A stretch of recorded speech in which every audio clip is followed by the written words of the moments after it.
নমস্কার বন্ধুরা, টেট সংক্রান্ত টিচার্সদের যে টেনশন তার হাত থেকে রক্ষা কবচ হিসেবে উঠে আসছে খুবই গুরুত্বপূর্ণ এই ডকুমেন্টসটি, যেটি আপনাদের সঙ্গে আজকে আমি শেয়ার করব।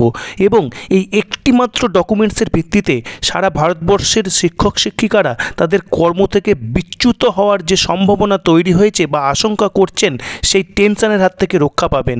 এবং এই নোটিফিকেশনের ভিত্তিতে এটা বলা যায়, ভারতবর্ষের কোনো রাজ্য সরকার কোনো শিক্ষককে তাদের পদ থেকে সরিয়ে দিতে পারবে না সুপ্রিম কোর্টের অর্ডার মেনেও।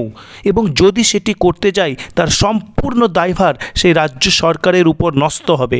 কেন বলছি এত গুরুত্বপূর্ণ কথা, সেটি আপনারা নিশ্চিতভাবে ব্যাখ্যা পাবেন আজকের ভিডিওতে। তো সুতরাং আপনাদের কাছে অনুরোধ, আপনাদের বিভিন্ন জনের বিভিন্ন মহলে পরিচিতি রয়েছে আমি জানি, সেই সূত্রে এই ভিডিওর যে বার্তা সেটি আপনারা সেখানে পৌঁছে দিন। সেটি হতে পারে কোনো শিক্ষক সংগঠনের সর্বোচ্চ জায়গা, সেটি হতে পারে কোনো রাজনৈতিক সংগঠনের কোনো সর্বোচ্চ জায়গা, বা সেটি হতে পারে কোনো আইনজীবীদের যে সর্বোচ্চ জায়গা, যার মাধ্যমে টিচার্সরা রিলিফ পেতে পারে। এবং এই গুরুত্বপূর্ণ ডকুমেন্টসের পয়েন্টস অবশ্যই টিচার্সদের ক্ষেত্রে রক্ষা কবচ হিসেবে কাজে লাগবে বলে আমি মনে করি। এবং আপনারাও অবশ্যই এই ভিডিওটি আজকে স্কিপ না করে দেখতে থাকুন, খুবই গুরুত্বপূর্ণ হতে চলেছে আজকের এই ভিডিও। তো দেখুন, এটি একটি নোটিফিকেশান 8ই নভেম্বর 2010। সাবজেক্ট দেখুন, guidelines under section 35 subsection 1 of the RT Act 2009 for implementations of the provision of section 23 subsection 2। অর্থাৎ এই প্রভিশন কি, যেখানে সেন্ট্রাল গভর্নমেন্টের পক্ষ থেকে রাজ্য সরকারকে 5 বছরের একটি রিল্যাক্সেশন পিরিয়ড দেওয়া হয়েছিল। মিনি হচ্ছে এই ভিডিও। দেখুন, the national council for teachers education NCT has in exercise of powers conferred by section 23 subsections 1 of the RT Act laid down the minimum qualifications for a persons to be eligible for appointment as a teacher in schools via its notifications dated 23rd August 2010। এনসিটির এই নোটিফিকেশনের কথা আপনারা সবাই জানেন, যেটি 23 সাবসেকশনস 1 of the RT অ্যাক্টের ভিত্তিতে NCT প্রকাশ করেছিল, যার প্যারাগ্রাফ 4-এ নির্দিষ্টভাবে রিল্যাক্সেশনস দেওয়া হয়েছিল। এবং এই নোটিফিকেশান যদি ভ্যালিড থাকে, তাহলে প্রায় পশ্চিমবঙ্গের সকল শিক্ষক শিক্ষিকাই কিন্তু টেট দেওয়ার যে হাত থেকে রক্ষা পাবে। তো যাই হোক, এটি পাবলিশড হয়েছিল 25শে August 2010। This notifications has already been circulated to the state government. দেখুন, এই নোটিফিকেশানটা সমস্ত স্টেট গভর্নমেন্টকে সার্কুলেট করা হয়েছে। The notifications can also be downloaded from, একটি লিঙ্ক বলা হয়েছে। এবার দেখুন, accordingly all appointments of teachers in classes 1 to 8 in respect of all schools referred to in clause N of section 2 of the RT Act have to made in accordance with the said notifications। অর্থাৎ new অ্যাপয়েন্টমেন্টের কথা এখানে বলা হচ্ছে, যে এনসিটির এই notification অনুযায়ী সকল নতুন অ্যাপয়েন্টমেন্ট করতে হবে। এবার দেখুন, সাবসেকশনস 2 of the section 23 of the RT Act provides that doesn't have adequate teachers education institutions offering courses or training in teacher educations or teachers possessing minimum qualifications as laid down under subsections 1 of section 23 are not available in sufficient numbers। অর্থাৎ যে সমস্ত রাজ্যে teachers training ইনস্টিটিউশনসের পর্যাপ্ত পরিমাণে নেই, অথবা minimum qualification যুক্ত teachers পর্যাপ্ত পরিমাণে নেই, এই দুটি বিষয়ের যে কোনো একটি যদি হয়, the central government may by notifications, তাহলে সেন্ট্রাল গভর্নমেন্ট কী করবে, নোটিফিকেশন দিয়ে relax the minimum qualifications required for appointment as a teacher for such period not exceeding 5 years। তাহলে সেক্ষেত্রে সেন্ট্রাল গভর্নমেন্ট মিনিমাম কোয়ালিফিকেশনের ব্যাপারে কিছু রিল্যাক্সেশনস দেবে। কত বছরের জন্য? ম্যাক্সিমাম 5 বছরের জন্য।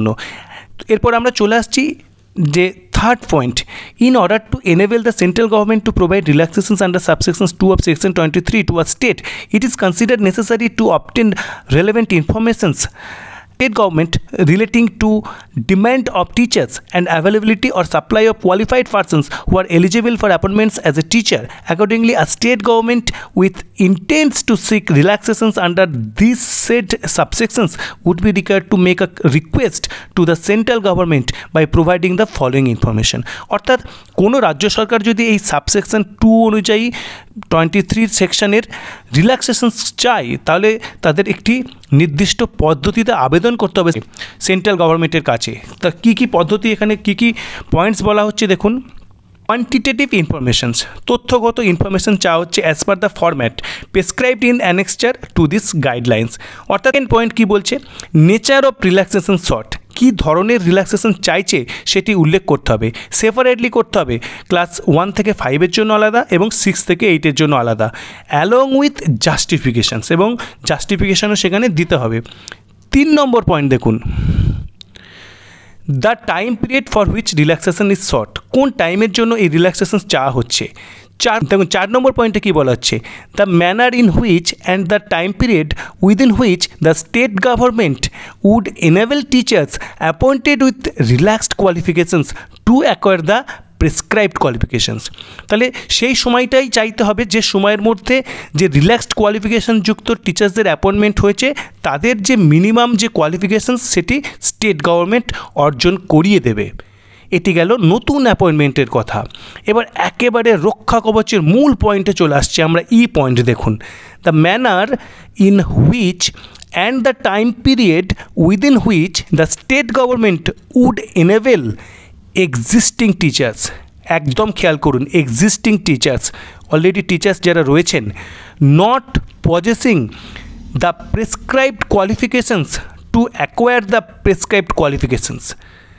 অর্থাৎ সেই সময় পর্বটা উল্লেখ করতে হবে বা সেই সময় পর্বটা চাইতে হবে যার মধ্যে এক্সিস্টিং যে টিচার্স রয়েছে তাদের যে মিনিমাম কোয়ালিফিকেশান অর্জন করিয়ে দেওয়া যাবে সেরকম বুঝে কিন্তু টাইম পিরিয়ডটা চাইতে হবে। এটা পরিষ্কার বলা হচ্ছে এক্সিস্টিং টিচার্সদের জন্য। এবং কে করিয়ে দেবে? স্টেট গভর্নমেন্ট করিয়ে দেবে। এবং কারা এখন চাকরি থেকে বিচ্যুত করার আশঙ্কা করা হচ্ছে কাদের হাত থেকে? এই স্টেট গভর্নমেন্টের হাত থেকে। অর্থাৎ সুপ্রিম অর্ডার অনুযায়ী কোনো স্টেট গভর্নমেন্ট কোনো টিচারের চাকরি কেড়ে নিতে পারবে না। তার কারণ স্টেট গভর্নমেন্টকেই দায়িত্ব দেওয়া হয়েছিল এই মিনিমাম কোয়ালিফিকেশান অর্জন করিয়ে দেওয়ার জন্য। তারপরে দেখুন, reference in this regard is invited to para 4 of the aforementioned notifications of the NCT. এবং এই প্রসঙ্গে প্যারা 4-এর দিকে নজর দিতে বলা হচ্ছে, এনসিটির নোটিফিকেশনের দিকে। এবং এখানে আপনাদের একটি জিনিস পরিষ্কার করি, দেখুন এই যে কথা বলা হচ্ছে এখানে কিন্তু কোনোভাবে টেটের কথা বলা হচ্ছে না। টেট একটি বায়বীয় ধারণা যেটি মিনিমাম কোয়ালিফিকেশানসের মধ্যে কোনোভাবেই প্রথম থেকে ছিল না, যেটি আমরা নেক্সট ভিডিওতে অবশ্যই প্রমাণ করব। কিন্তু আপাতত যেটি বিষয়, এই মিনিমাম কোয়ালিফিকেশানের ক্ষেত্রে টেটকে কিন্তু বলা হচ্ছে না। কেন বলা হচ্ছে না এর যে ব্যাখ্যা আমরা চলে যাব।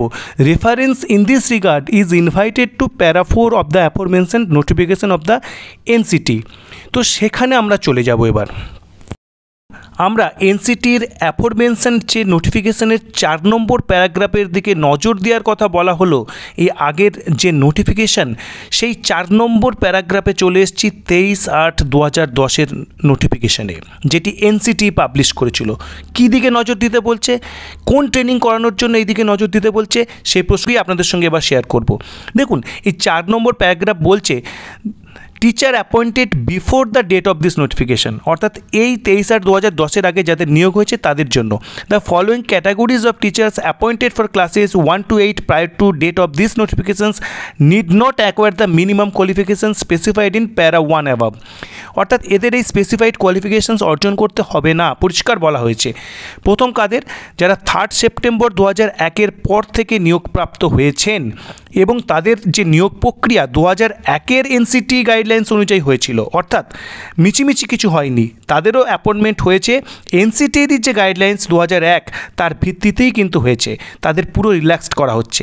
এবার খেয়াল করুন, provided that a teacher of class 1 to 5 possessing B.Ed qualifications or teacher possessing B.Ed special educations or D.Ed special education qualifications shall undergo an NCT recognized 6-month special program on elementary educations।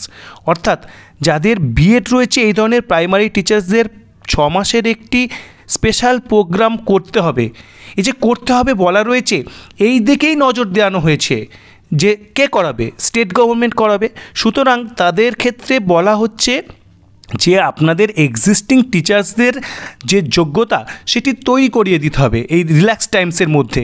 কি করতে হবে সেক্ষেত্রে? State গভর্নমেন্টকে তাদের দায়িত্ব মনে করিয়ে দিচ্ছে যে প্যারাগ্রাফ 4-এ 6 মাসের একটি স্পেশাল কোর্সের কথা যেটি রয়েছে primary teachers with B Ed qualifications, সেই দিকে নজর করানো হচ্ছে, অর্থাৎ টেট করানোর কথা কিন্তু ওখানে আসছেই না।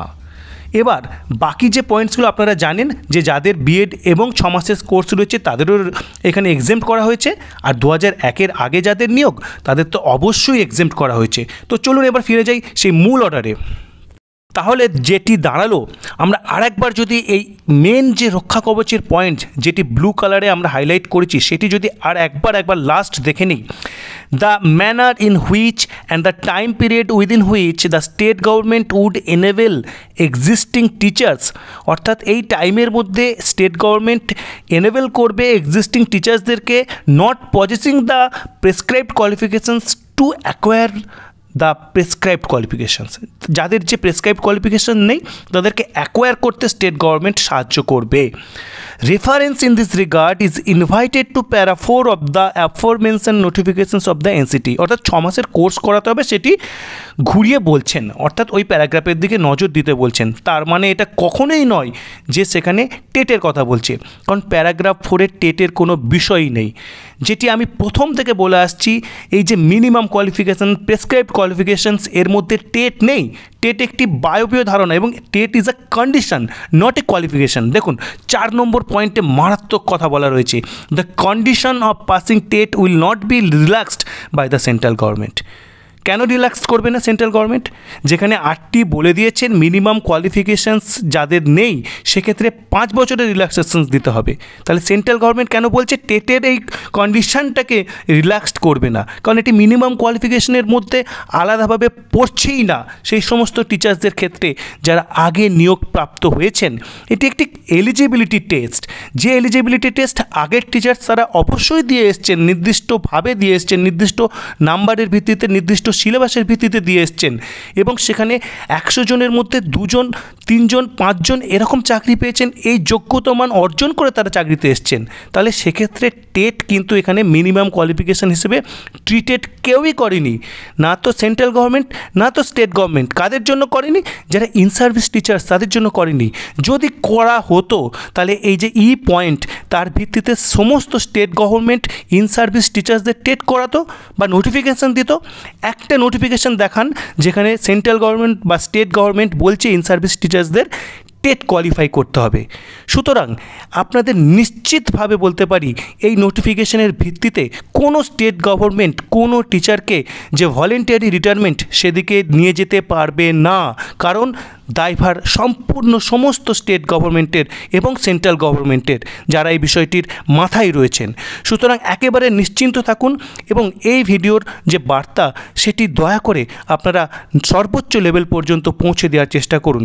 তো কেমন লাগলো আজকের ভিডিও অবশ্যই কমেন্ট করবেন, এবং যে পয়েন্ট আমি তুলে ধরার চেষ্টা করলাম সেটিতে আপনারা কতটা সহমত সেটিও অবশ্যই কমেন্ট করবেন। ধন্যবাদ, দেখা হবে পরের ভিডিওতে।